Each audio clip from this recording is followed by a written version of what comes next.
देखो ये सामूहिक चर्चा है। सामूहिक चर्चा तब करते हैं जब हमारा हो जाता है क्या 11B का हमारा जो चैप्टर खत्म हो गया, तो उसमें जो पीछे करते हैं, पीछे हमने क्या किया, हमने क्या सीखा, उसके बारे में हम सामूहिक चर्चा करेंगे। अब पहला है 3 सही 1/2 वर्ष में कितनी तिमाहियां होती हैं। जैसा कि हम जानते हैं तिमाही के लिए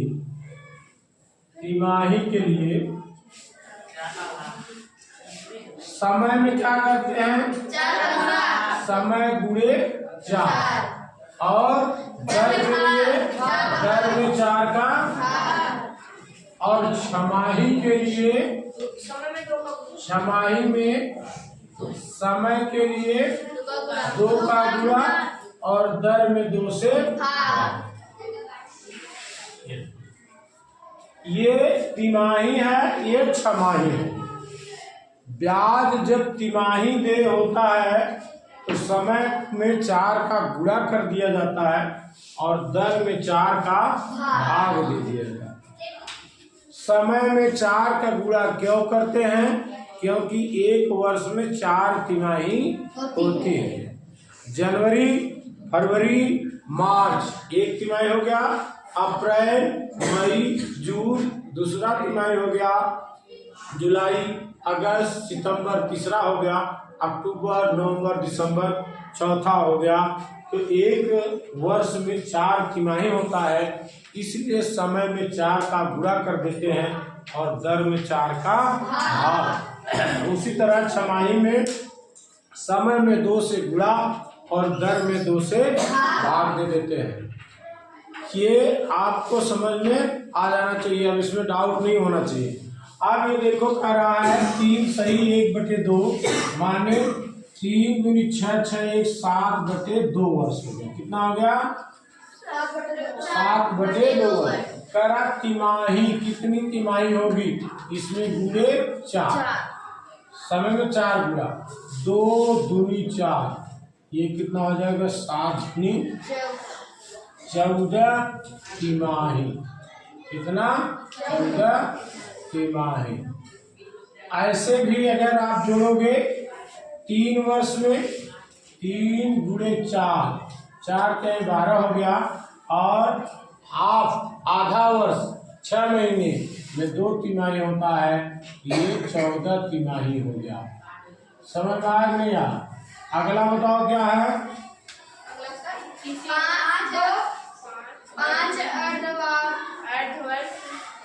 5 अर्धवर्ष कितने वर्ष के बराबर होगा? कितने वर्ष के बराबर होगा? देखो ध्यान दो, 5 अर्धवर्ष माने 5 छमाही, 5 छमाही। अर्ध माने आधा, आधा एक वर्ष, आधा माने छमाही। 5 छमाही है तो कितने वर्ष होगा? इसमें 2 का गुणा करो। 5 छमाही है तो इसमें 2 का भाग दे दो। वर्ष बनाना ना, वर्ष बनाना, इसलिए 2 का भाग दे दो।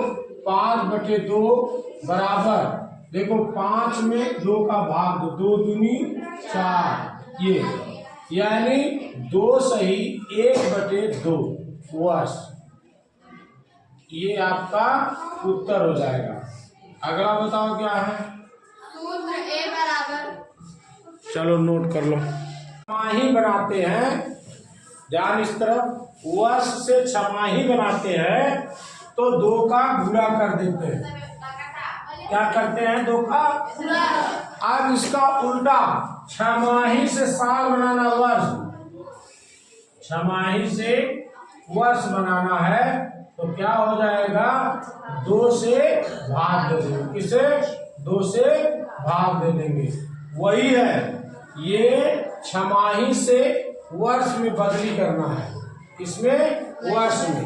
तो 5 छमाही है 5 छमाही 5/2, 2 का भाग दे दिया, 5/2 बराबर 2 सही 1/2 वर्ष हो गया। समझ में नहीं आया? बराबर P 1 - R/100 में आर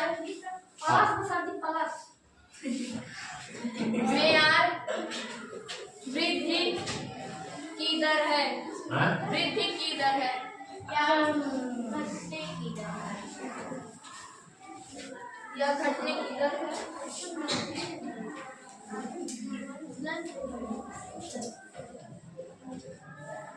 अब देखो ये दिया है मिश्र धन बराबर मूलधन 1 धन 10/100 घाते समय ये है। ये वृद्धि की दर है या घटने की दर है? अगर 1 + 10/100 है तो क्या है? ये वृद्धि की दर है। अगर 1 + R/100 है तो किसका है? वृद्धि की दर है। वृद्धि की दर है। समझ में आया? अगर 1 - R/100 है तो ये क्या है? घटने की दर है। ये क्लियर हो गया? ये क्या है? वृद्धि की दर है। तीसरा। चौथा बोलो क्या है? 18% वार्षिक। 18% वार्षिक ब्याज की दर को वार्षिक ब्याज की दर को की दर को तिमाही ब्याज तिमाही ब्याज की प्रतिशत दर में रूपांतरण कीजिए। ये है सवाल। मतलब है हमने बताया अगर तिमाही है तो समय में 4 का गुणा और दर में 4 का भाग।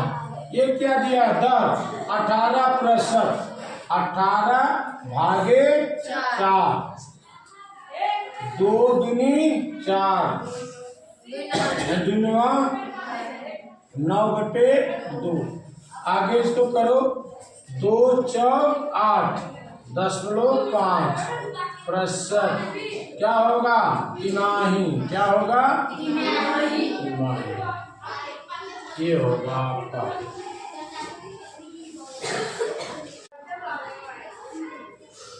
अभी क्या है? ये तीसरा है। क्या है? तीसरा। 5वां है? अच्छा 5वां है। वो क्या करा? 5वां सवाल अवमूल्यन की दशा में प्रारंभिक पूंजी और अंतिम पूंजी